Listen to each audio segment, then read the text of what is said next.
तो hello students, आज हम लोग स्टार्ट करेंगे इकोनॉमिक्स में फर्स्ट चैप्टर 12th क्लास का। मैक्रो आपकी क्लास 12th में दो बुकें हैं। जैसे कि अब बोर्ड एग्जाम्स पास आ रहे हैं तो हमको ये देखना है कि मैक्रो इकोनॉमिक्स है और आपका आईईडी है, इंडियन इकोनॉमिक डेवलपमेंट। तो आज हम लोग इस वीडियो में पूरे डिटेल व्यू में पूरे मैक्रो इकोनॉमिक्स के बारे में पढ़ेंगे कि पहले चैप्टर के बारे में कि क्या है, कैसे क्वेश्चन आ सकते हैं, कैसे क्वेश्चन नहीं आ सकते हैं। तो पहले डाल लेते हैं चैप्टर 1 मैक्रोइकोनॉमिक्स और डाल देते हैं माइक्रोइकोनॉमिक्स। ये डाल लिया आपने मैक्रोइकोनॉमिक्स। अब इसका जो चैप्टर 1 का जो नाम है वो है circular flow of income. Circular flow of income. इसमें हम लोग ये पढ़ेंगे कि कौन सी जो इनकम आपकी जनरेट होती है वो कब कब कहां से जनरेट होती है, क्यों जनरेट होती है और कितने आपके सेक्टर होते हैं। पहले पढ़ते हैं कि इसमें सेक्टर कितने होते हैं हमारी इकोनॉमी में। तो हमारे इकोनॉमी में होते हैं 4 सेक्टर। कितने होते हैं?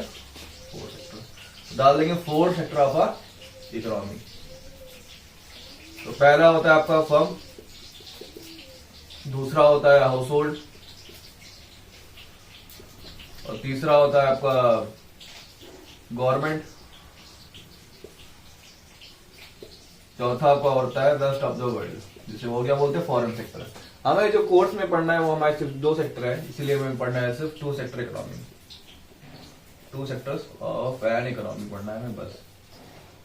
वो सिर्फ आपको मैंने इन्फॉर्मेशन के लिए बता दिया कि 3 गवर्नमेंट भी होता है और आपका ROW भी होता है। जब हमें सर्कुलर फ्लो ऑफ इनकम के बारे में पढ़ेंगे तो हमें ये ध्यान देना है कि आपकी जो इकोनॉमी होती है वो 2 लोग में बेस्ड होती है। एक होती है अपनी फर्म। फर्म क्या होता है? इसको मानो फैक्ट्री है। और दूसरा क्या है? House hold. क्या है? House hold. तो हाउस होल्ड हम लोग होते हैं, लेबर होते हैं, और फर्म होती है आपकी जहां हम लोग फैक्ट्री में जाके काम करते हैं। अब जब इनके हम जाके काम करते हैं तो हम इनको क्या देते हैं? हम इनको देते हैं 4 चीजें। फैक्टर ऑफ प्रोडक्शन क्या बोलते हैं इनको? FOP। FOP का मतलब होता है फैक्टर ऑफ प्रोडक्शन। 4 चीजें आती है, land, labour, capital and entrepreneur. ये 4 चीजें हमको देते हैं। कौन देता है? हाउस होल्ड देता है। किसको? फर्म को देता है। लैंड, लेबर, कैपिटल और एंटरप्रेन्योर। अब इसके बिहाइंड में हमको ये जब इनको हम देते हैं इसको और क्या बोलते हैं? फैक्टर सर्विसेज बोलते हैं। जब इनको फैक्टर सर्विसेज हम देते हैं, FS फैक्टर सर्विसेज देते हैं, तो उसकी कोरस्पॉन्डिंग में हमें देते हैं factor income, FI। Factor income क्या होती है? आपका लैंड पे मिलता है रेंट, लेबर पे मिलता है वेजेस, कैपिटल में मिलता है इंटरेस्ट, और एंटरप्रेन्योर को होता है प्रॉफिट। तो ये हमारे लिए 4 चीजें हो गई फैक्टर इनकम, और इनके लिए हो गया ये फैक्टर पेमेंट, क्योंकि ये दे रहे हैं और जिसके कॉरस्पॉन्डिंग पे हमें ये 4 चीजें मिल लेंगे।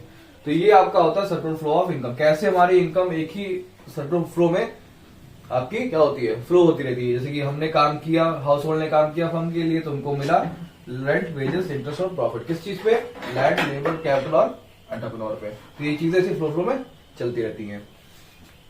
अब ये आपका हो गया सर्कुलर फ्लो ऑफ इनकम। इसके बाद हम लोग पढ़ेंगे कि कैसे आपका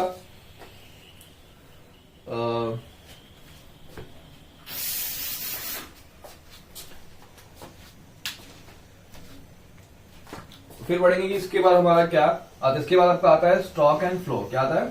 स्टॉक एंड फ्लो। इसको रफ कर लेते हैं, फिर पढ़ेंगे stock and flow.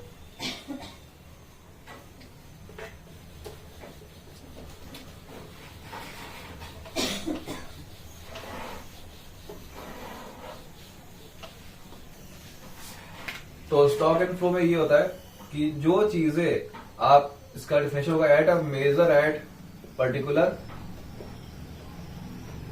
Period of time. ऐसी चीजें जिसपे आप एक पर्टिकुलर पीरियड ऑफ पे जो आप मेजर कर सके वो आपका होता है स्टॉक। जैसे कि फिर फ्लो, अभी दोनों का एग्जांपल लेते हैं। फ्लो क्या होता है? At measure at particular period over a period of time. कि आप एक टाइम के बाद जो आप पर्टिकुलर एक मेजर नहीं कर पा सकते उसे कहते हैं फ्लो। जैसे एग्जांपल ले ले कि आपके पास एक 500 लीटर की टंकी है पानी की, इसमें आपका पूरा पानी स्टोर है, कहीं से कोई लीकेज नहीं है, तो ये जब लीकेज नहीं है तो उसको आप मेजर कर सकते हो, कोई पाइप डाल के, कोई मेजरमेंट डाल सकते, तो ये आपका स्टॉक हो गया। अब उसी टाइम पे अगर इसके नीचे कोई होल है, उसी टाइम पे आप मेजर भी कर रहे हो, उसी टाइम पे लीकेज भी हो रहा है, तो ये आप एक एक्यूरेट मेजरमेंट नहीं हो पाएगा कि इसमें क्यों इतना है, क्योंकि एक टाइम पे ही आप नाप भी रहे हो और एक ही टाइम के बाद ही नीचे से निकल भी रहा है, तो इसे कहेंगे फ्लो। क्या होगा? फ्लो। अब आते हैं, ये आपका हो गया स्टॉक एंड फ्लो हो गया। अब आते हैं फेजेस। इसमें 3 फेज होते हैं। अगर कोई पूछेगा कि सर्कुलर फ्लो में कितने फेज होते हैं, तो आप बोलोगे कि 3 फेज होते हैं। तो 3 फेज कौन से होते हैं? तो फेजेस की स्पेलिंग ये होगी, phases of circular flow of income. Short बढ़ा दिया C4I। पहला होता है प्रोडक्शन फेज। क्या होता है? Production phase. तीसरा आपका होता है distribution phase, distribution of income phase, of income. तीसरा आपका होता है एक्सपेंडिचर फेज।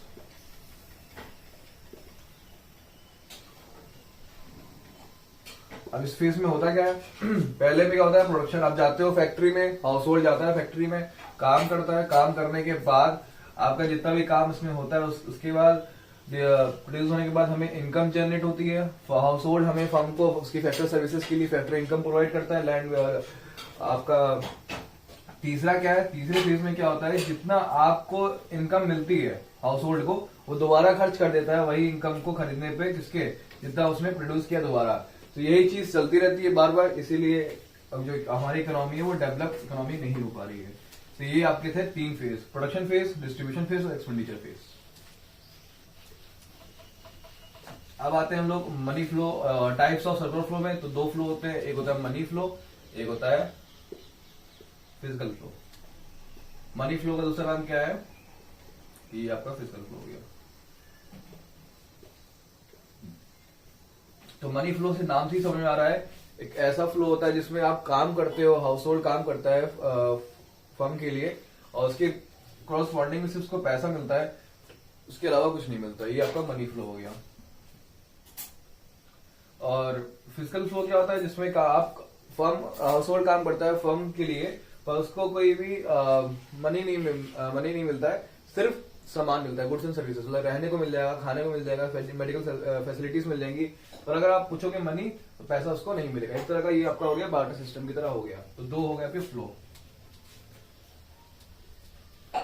आप इसके बाद क्या होता है कि आपकी 2 इकोनॉमी होती है, एक होती है क्लोज्ड इकोनॉमी, एक होती है ओपन इकोनॉमी। क्लोज्ड इकोनॉमी ऐसा देश होता है जिसका इंपोर्ट एक्सपोर्ट दूसरी कंट्री से नहीं होता, वो सेल्फ रिलायंस होता है, और वो कोई भी कंट्री से कोई भी अच्छे उसके ताल्लुकात नहीं होते, उसे कहते हैं क्लोज्ड इकोनॉमी। ओपन इकोनॉमी एक ऐसा देश होता है जिसका अच्छा इंपोर्ट एक्सपोर्ट होता है दूसरी कंट्री से, और वो दूसरी कंट्री से उनका टेररिज्म में भी कोई हाथ नहीं होता है, तो उसे कहते हैं आपका ओपन इकोनॉमी, जिसका कोई भी कंट्री से अच्छे रिलेशन होते हैं और इंपोर्ट एक्सपोर्ट आपका होता है। अब आगे बढ़ते हैं कि अगर सर्कुलर फ्लो बड़े 5 या 4 नंबर पे क्वेश्चन आता है तो आप क्या लिखोगे उस पर? तो पहला जो आप जितना भी आपने मनी फ्लो और सर्कुलर वो पढ़ा, फिजिकल फ्लो, उसके बारे में लिखोगे, और दोनों ग्राफ को आप मिक्स कर दोगे तो सर्कुलर फ्लो बन गया। इसमें कुछ और पॉइंट्स इंपॉर्टेंट है, वो भी आपको बता दूं। There is a no saving of household neither from their profits. इसका मतलब ये हुआ कि जितना भी कोई भी पैसा ना फर्म बचा पाता है अपने प्रॉफिट से, क्योंकि वो दोबारा इन्वेस्ट कर पाए और एक्स्ट्रा चीजों में, ना हाउस होल्ड अपनी सेविंग कुछ कर पाता है, क्योंकि दोबारा वो पूरा का पूरा इनकम खर्च कर देता है उसी सामान को वो प्रोड्यूस कर रहा है with the help of firm उसको खरीदने पे। तो यही चीजें चलती रहती, यही सब चीजें आपको सर्कुलर फ्लो पे लिखा है। इसीलिए हमारा जो कंट्री है वो डेवलपिंग है, डेवलप नहीं हो पा रहा है, क्योंकि आप ना सेविंग कर पा रहे हो, ना फर्म हाउस होल्ड कर पा रहा है, ना फर्म अपने प्रॉफिट से कुछ पैसा बचा पा रहा है कि वो आगे इन्वेस्ट कर पाए। तो इस चैप्टर में इतना ही है, और ये था आपका मैक्रो इकोनॉमिक्स का क्लास 12 का first chapter circular flow of income. अब मिलेंगे दूसरी वीडियो में नेक्स्ट चैप्टर पूरा लेके।